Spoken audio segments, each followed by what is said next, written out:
Hello, this is KT0 here bringing you another i3 commentary on industrial strength.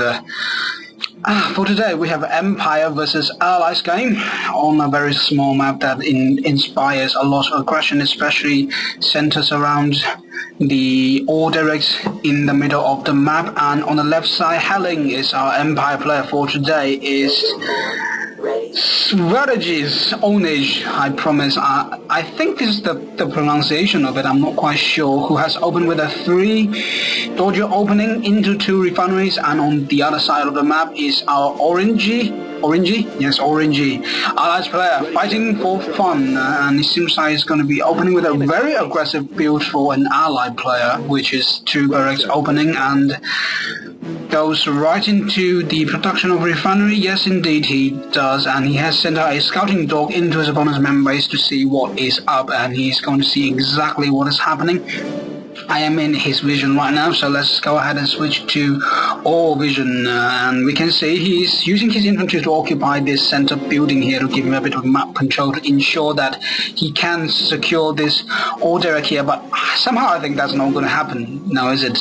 As soon as those Imperial warriors comes out of it, these buildings will be completely occupied by the Empire faction there, and the 2 dojos, Ownage has chosen to deploy his 2 dojos right at the front of his main base just to prevent any sort of infantry pressure coming in, and the Allies player fighting for fun is moving his MCV. The Empire player was not paying attention, so he can use the burst drum on the MCV. And going by the direction that is going, I suspect we are going to see an infantry pressure into a base rush. Or is it? He has stopped at the center of the map. We shall see. And he has occupied the garage, or garage if you're British, at the center of the map, and he is moving his MCV, go around the merry-round circle. I don't exactly know what's up with that, but hey.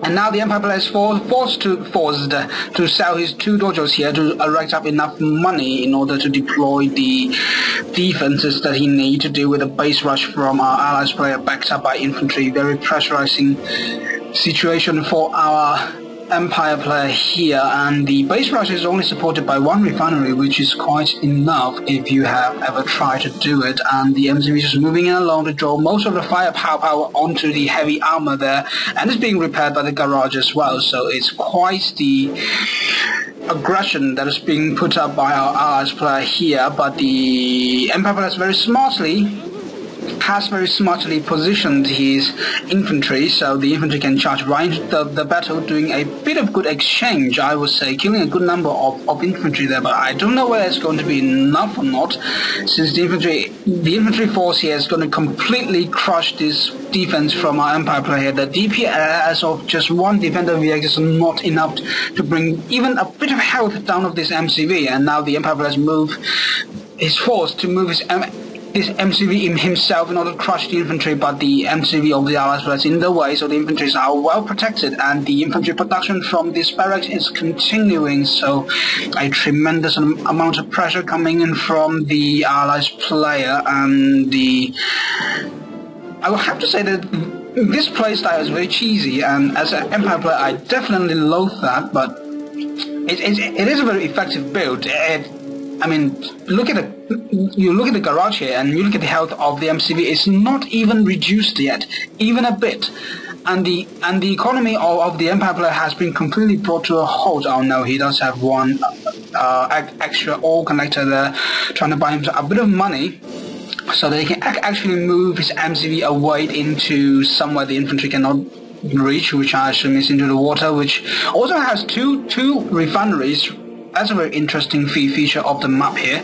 So it is going to be very good for the Empire player, since the Allies player is solely relying on the infantry to back up this base rush, and once he moves into the water, the infantry support will be taken out, and the only thing that the Allies player can do is just use his MCV to try to rush if he wants to continue the base rush, but it doesn't look like it, since the Allies player has deployed, ironically, in his opponent's main base and try to build up a refinery, I would assume. Yes, it is a very bad manner indeed.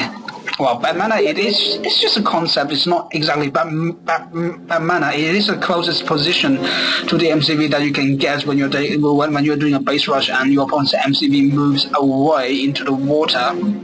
So now the Empire player is trying to re-establish his economy here inside of the water side expansion. So I wouldn't say it's an expansion anymore, since it is the only refinery that the Empire player has. However, he does have this very, very sneaky Imperial dock sitting right at the bottom of the map here. The Allies players are not ever going to scout this. My god, it's so hidden. And once the Empire player has a bit of C-wing out of this, and the transition from the Allies player, if not correct, is going to be quite troublesome for the Allies player to try to hold off. Since the C-wings are quite the effective air, and they can retrieve into the ocean as well, especially against infantry, I would say, since the C-wings do have those guns that's very effective against infantry. But however, we're going to see that the choice from our Empire players are not going to be C-wings, they're going to be tanks, and one tank is moving inside of the new main base, the previous main base of the Empire player, now the new main base of the Allies player, to try to kill off a bit of mining there, whereas at the same time he's trying to harass this location here. So he is doing quite a good job in coming back to this game, and he's erecting up a second refinery, I would assume, but the money inflow is just so agonizingly small. It's A site must be secured. It's almost painful for me to watch as an Empire player, so bear with me, guys. And we are going to see a airbase being erected up by the Allies player there, just to try to think of a way to deal with these tanks. And the best way indeed is going to be the air.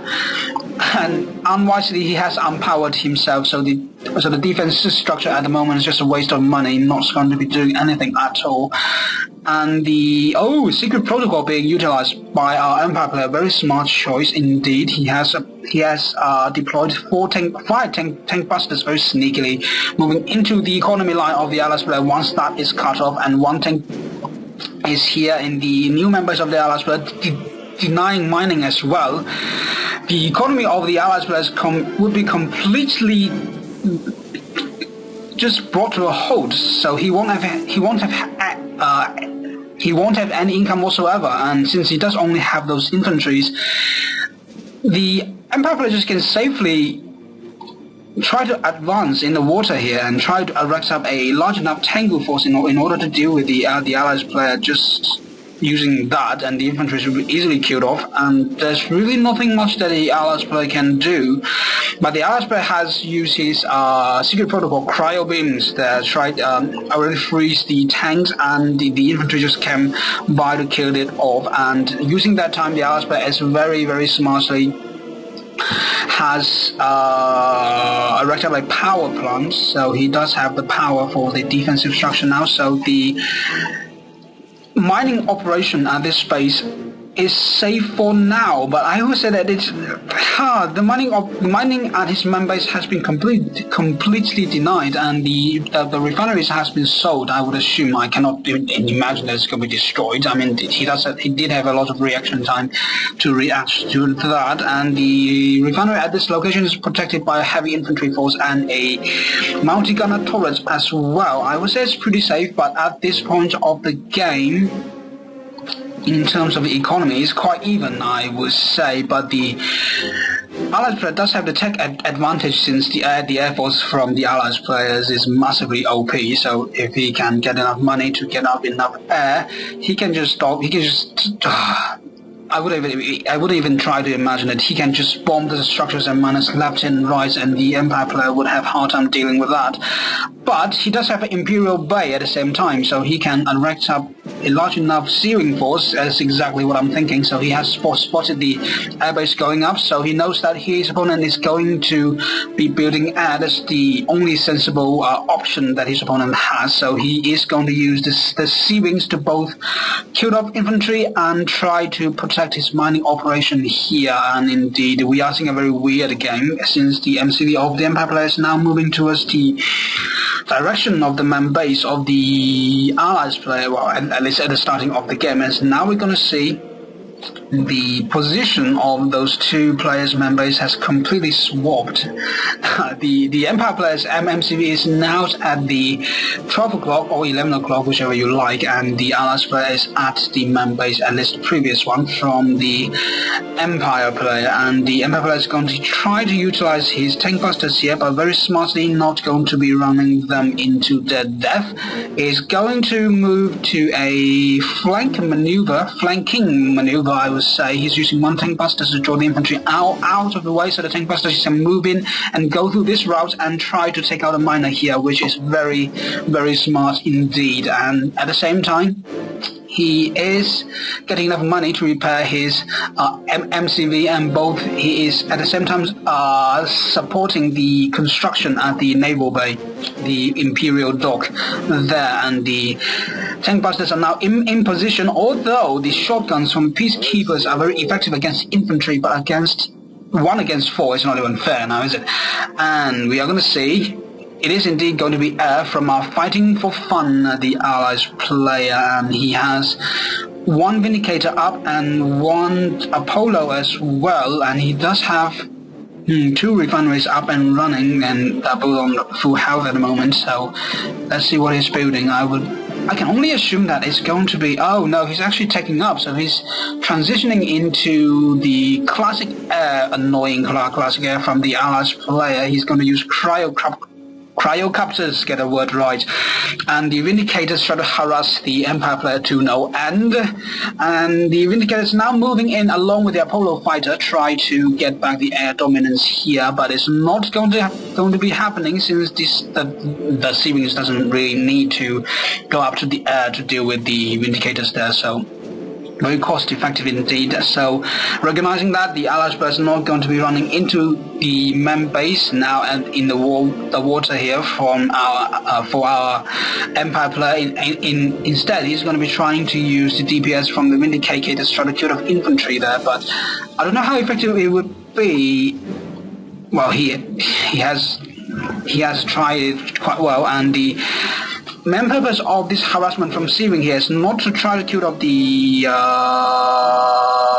miners themselves, but to try to get vision and get our tank busters to try to harass this mining at this location. And indeed, these infantries are going to die in a moment there, since there is a cryocopters on the field, and there's still a large number of infantry. They're not going to be doing anything there, but since the Allies player is going for air and the Empire player is going for anti-air, I would say that the Empire player is safe for now until the Allies player can get a large enough air force to deal with the waterside situation of his opponents there, since it is quite safe and cozy for him.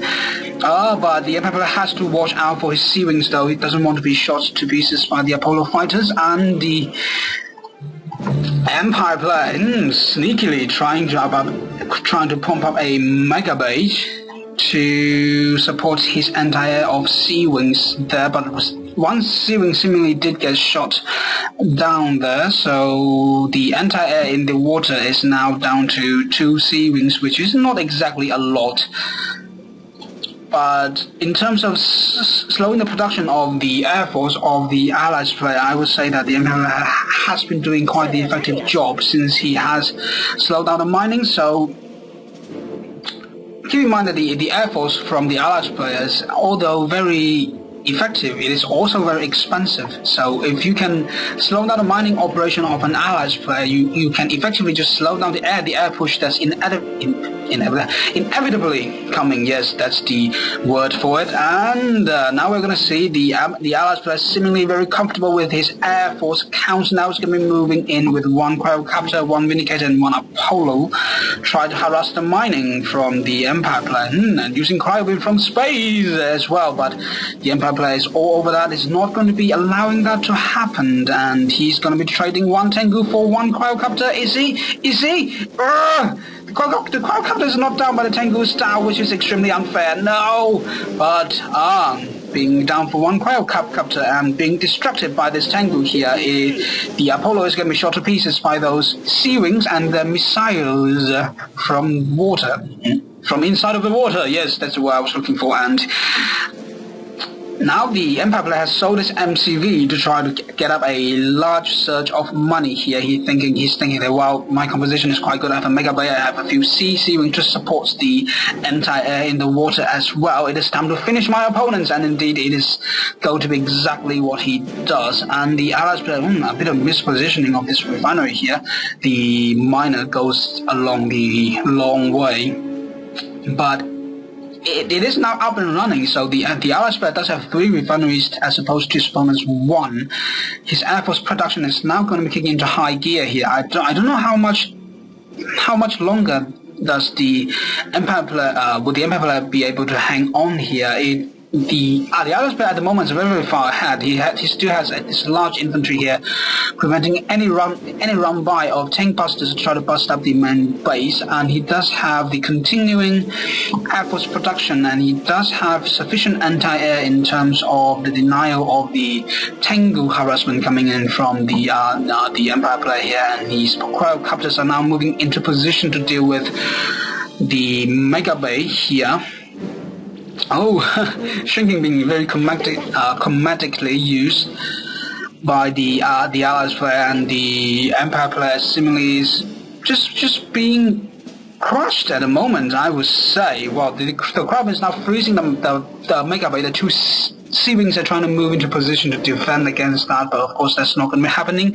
A bit of smart positioning from Allies player would prevent the C-Wings from shooting anything in the air, and while he's doing that, he's going to be freezing the Mega Bay to death, and once the only unit production structure gets destroyed, the Empire player will lose the game for sure. So it is going to come down to Michael here. How well can he fare with this kind of pressure coming in from the Allies player? I do not know. Oh no, the Mega Bay is now frozen, and it's going to be destroyed by one Vindicator here. So now what's on the field is what the Empire player has, and it is not going to be enough. GG.